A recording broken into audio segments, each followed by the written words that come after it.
जो दलित समाज है, जो नीचे का समाज है, जो बाबा साहब को बहुत ज़्यादा मानता है, उनको कहीं ना कहीं लगता है कि भैया हमारे बाबा साहब ने एक संविधान बनाया और एक पार्टी आज आई है 10 साल के अंदर, वो इतनी बड़ी बात करिए कि हम संविधान बदल देंगे। कैसे बदल देंगे भैया बाबा साहब का संविधान? और मैं कहता हूँ भाजपा क्या, कोई भी पार्टी आ जाए संविधान को बदल ही नहीं सकते कोई। कांग्रेस को दलितों की याद इलेक्शन में क्यों आती है और ऐसा एजेंडा फैलाने की याद क्यों आती है? आप बताइए, अगर इतने ही आप दलितों के मसीहा हो, इतनी फिक्र है आपको दलितों की, तो 70 सालों से सो रहे थे। 70 साल छोड़ो, 50-55 साल आपने राज किया है। कहाँ थे तब ये दलित भाई? क्यों इनकी उत्पत्ति नहीं हुई? क्यों ये आगे नहीं बढ़े? क्यों नहीं बढ़े? आपके बच्चे का तो हैप्पी बर्थडे तक प्राइवेट जेट में था, दलितों के बच्चों का क्यों नहीं मनाया जाता? राहुल गांधी जी ने खुद भी दलितों की राख पकड़ रखी है, दलित दलित दलित दलित दलित दलित, पिछड़ों को हम देंगे, पिछड़ों को हम देंगे। आपने दिया क्या पिछड़ों को? ये तो बताओ। एक मूल चीज होती है शौचालय, वो तक आप नहीं दे पाए। माताओं बहनों को तड़के तड़के निकलना पड़ता था, उसमें भी कई घटनाएं उनके साथ हो जाती थी। भाजपा का वोट काटो और कांग्रेस को दिलाओ, क्योंकि हम आएंगे तो हम ही संविधान बचा सकते हैं। अगर आप लोग संविधान बचा सकते थे तो 1947 में हमारा देश आजाद हुआ था। गांधी जी की हत्या हुई, ब्राह्मणों को क्यों मारा गया? इंदिरा गांधी जी की हत्या हुई, सिखों का नरसंहार क्यों हुआ? राजीव गांधी जी की हत्या हुई, तेलुगुओं का क्यों नरसंहार हुआ? कौन सा संविधान खतरे में नहीं डाला गया आपके कार्यकाल के अंदर? बताइए। 300 गोलियां चला करके 27 किसानों को शहीद कर दिया गया। गांव सेवकों के ऊपर, साधु संतों के गोलियां चला करके उनको शहीद कर दिया गया। कार सेवकों के ऊपर गोलियां चला करके शहीद कर दिया गया। अन्ना हजारे को उठा करके 24 घंटे के लिए तिहाड़ में डाल दिया गया। कौन से संविधान बचाने की आप बात करते हो जो कहते हो मोदी जी खतरे में ला रहे हैं? नमस्कार दोस्तों, आप देख रहे हैं देश प्रथम न्यूज और मैं आपका दोस्त ज्ञान प्रकाश। जो अभी एक जो गृह मंत्री अमित शाह का एक फेक वीडियो सर्कुलेट हो रहा था सोशल मीडिया सर्कल में, जो कि उन्होंने आरक्षण को लेकर के एक बयान दिया था कि मुसलमानों को जो ओबीसी का आरक्षण में कटौती करके जो कांग्रेस ने देने का प्लान किया हुआ है या कर्नाटका में देने की एक कोशिश की थी, उसको लेकर के उन्होंने काउंटर किया था कि बीजेपी ऐसा कतई नहीं होने देगी। लेकिन इसको एडिट करके जो कांग्रेस सर्कल के जो डर्टी ट्रिक्स पॉलिटिक्स है, उन्होंने एक फेक वीडियो सर्कुलेट किया जो कहीं ना कहीं बीजेपी का जो वोट है दलितों में उसको इफेक्ट किया है। गांव में जहां पे लोग इतना ज़्यादा वो फेक वीडियो को वो क्रॉस चेक नहीं करते हैं, लोगों ने इसको सही मान लिया। बीजेपी क्या देर से जागी इसको काउंटर करने के लिए? एक बात और कि जब कांग्रेस ने ये नारा दिया कि अगर इनको 2/3 बहुमत मिल जाती है तो ये देश का संविधान बदल देंगे, जो ओबीसी एसटी और एससी को जो आरक्षण मिलता है वो इसको खत्म कर देंगे, उसको काउंटर करने में क्या बीजेपी ने देर कर दी? आज हम इसी मुद्दे पर बात करेंगे। हमारे साथ है राहुल। राहुल, क्या कहना है आपका इस मुद्दे पे? देखिए, मुद्दा क्या होता है, जनता को गुमराह नहीं करना चाहिए, चाहे कोई भी पार्टी हो।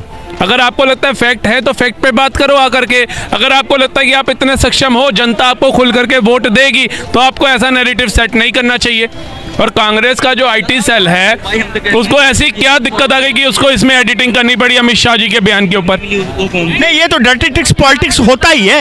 ये तो हर इलेक्शन में होता है कि इस तरह के फेक वीडियो सर्कुलेट किए जाते हैं ताकि जो इमेज जो है डैमेज किया जाए और अपना माइलेज लिया जाए। बीजेपी का भी जो सोशल मीडिया सेल है, आईटी सेल है, वो कहाँ इतने दिनों तक सोती रही नहीं, चलो सोती रही। एक वीडियो था वो निकला, वायरल हुआ, एडिटिंग हुआ, कुछ भी हुआ, लेकिन उसको फैलने में एक समय लगा ना। देखिए, आप कई जगह यूट्यूबर्स को वीडियो दी जाती हैं, नेशनल न्यूज़ में वीडियो दी जाती हैं, लेकिन वो सभी वायरल होंगी जरूरी तो नहीं है ना।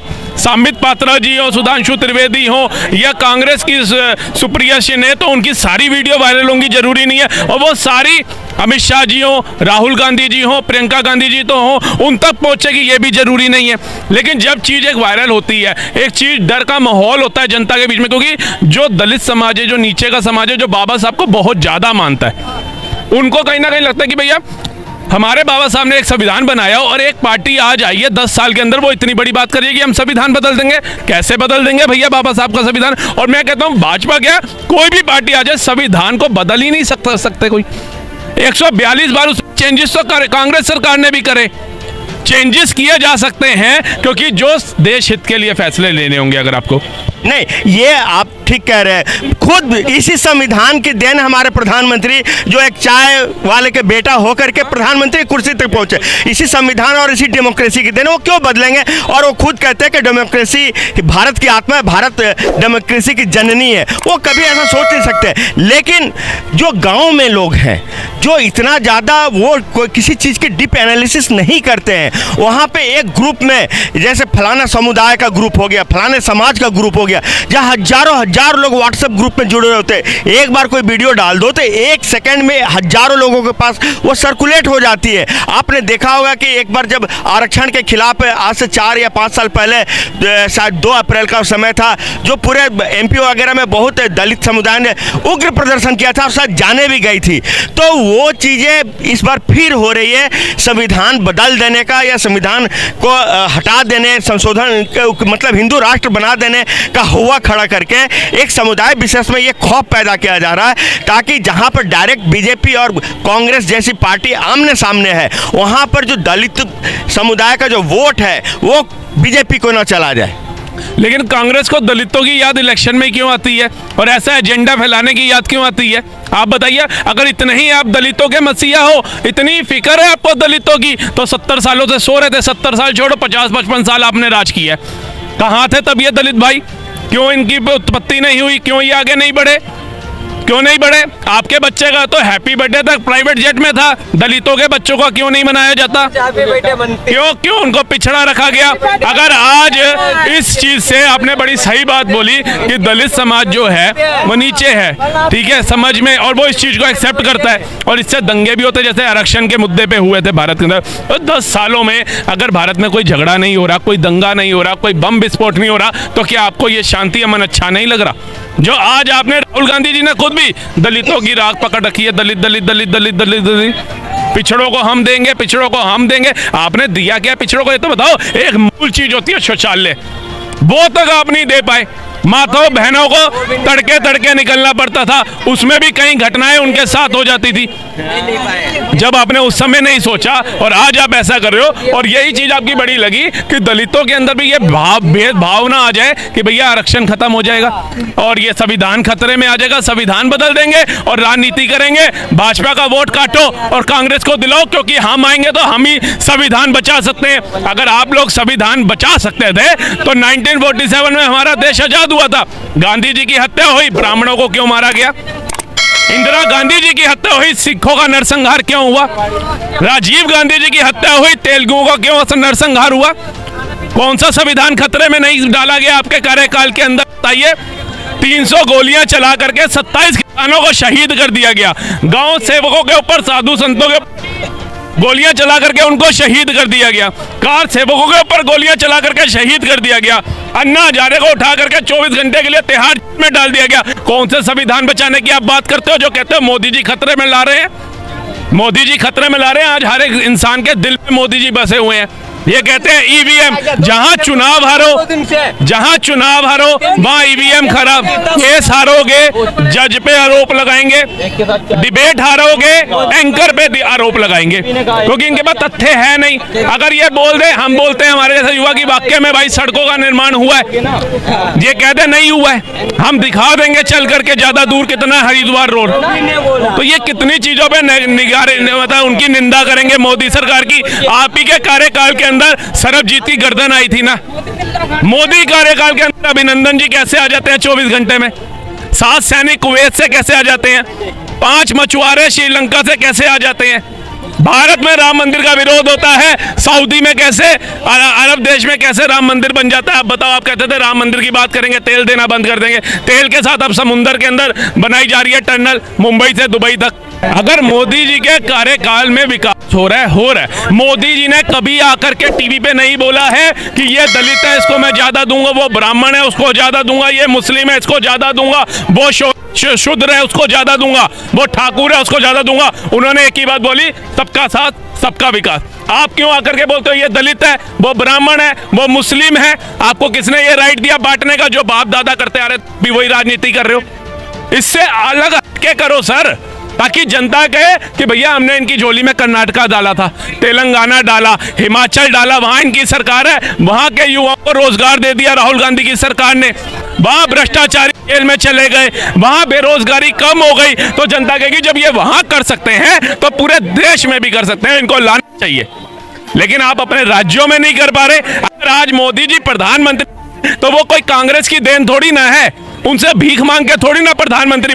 उन्होंने गुजरात मॉडल दिखाया, गुजरात को आज जीडीपी के अंदर दूसरी नंबर पे ला करके दिखाया, तब जाकर के मोदी जी प्रधानमंत्री बने, ऐसे नहीं बने। अगर राहुल गांधी जी को प्रधानमंत्री बनना है तो विकास कार्यों पे बात करनी पड़ेगी। ये भारत जोड़ो यात्रा, भारत जोड़ो न्याय यात्रा से नहीं होने वाला कुछ।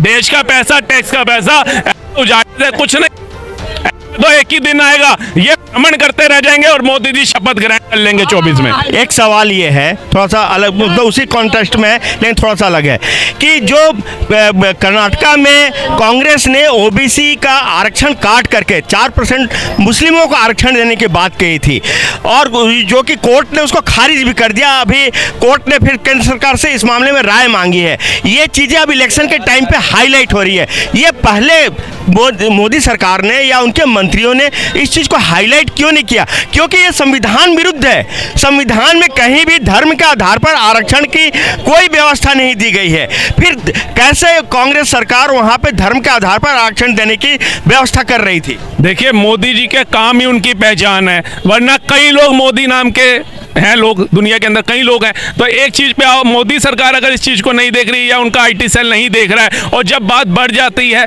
जब लोगों के मन में जाती है, वोट बैंकिंग होती है, तब इनको शायद याद आता है कि भैया हमने इस मुद्दे पे भी बोलना था। तो मैंने आपको एक छोटा सा उदाहरण दिया, हर चीज प्रधानमंत्री तक नहीं पहुंच सकती, हर चीज अमित शाह जी तक नहीं पहुंच सकती है, कुछ चीजें पब्लिक तक रह जाती है, और जब वो हाईलाइट होती है तब पता चलता है। फॉर एग्जाम्पल ध्रुव राठी, उसकी आज तक जितनी वीडियो थी उसका कोई नाम भी नहीं जानता था, लेकिन उसने आया, उसने डिक्टेटरशिप पे वीडियो बना डाली, हर बच्चे को पता चल गया कि भैया ध्रुव राठी भी कोई है, उसको।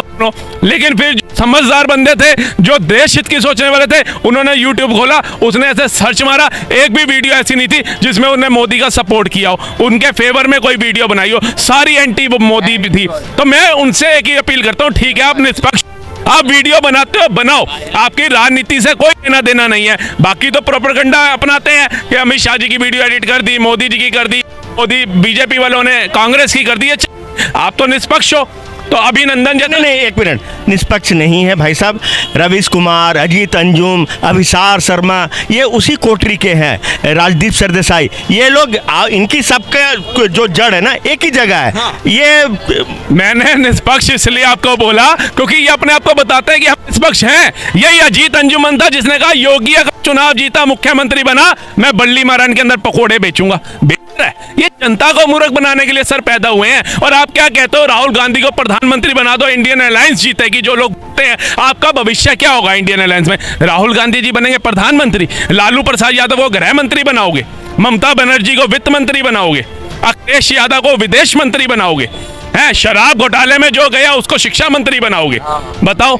है उसके बाद आ जाओ, ये क्या नाम है इसका लड़का जो है लालू प्रसाद यादव का, तेजस्वी यादव, उसको क्या बनाओगे आप? क्या कहते हैं, रेल मंत्री, है खेल मंत्री, क्रिकेटर मंत्री, वाह वाह, खेल मंत्री, हाँ, खेल और युवा कल्याण मंत्री। उसके बाद आप किसी और को उठा लो, जितने भी हैं, भगवंत मान को आप बना देना रक्षा मंत्री, हैं ये रक्षा करेंगे देश की। तो मतलब भविष्य तो देखो, टीम देखो, अगर मोदी जी हैं तो मोदी जी की अगर टीम है, एस जयशंकर जी को उठा करके देखो, किसी को भी बना सकते थे, इतने सांसद हैं, क्यों नहीं बनाया? एस जयशंकर ही क्यों चाहिए? अजीत डोभाल ही क्यों चाहिए?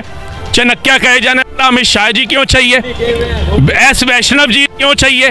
क्यों चाहिए? ये टीम जो उन्होंने अपने साथ रखी है, देखो ना आज हमारी विदेश नीति कहां पहुंच गई, आज रेल कहां पहुंच गई। 2014 से पहले वंदे भारत थी, आज 41 से ऊपर है। कहते हैं आपके कार्यकाल में क्यों नहीं था ये?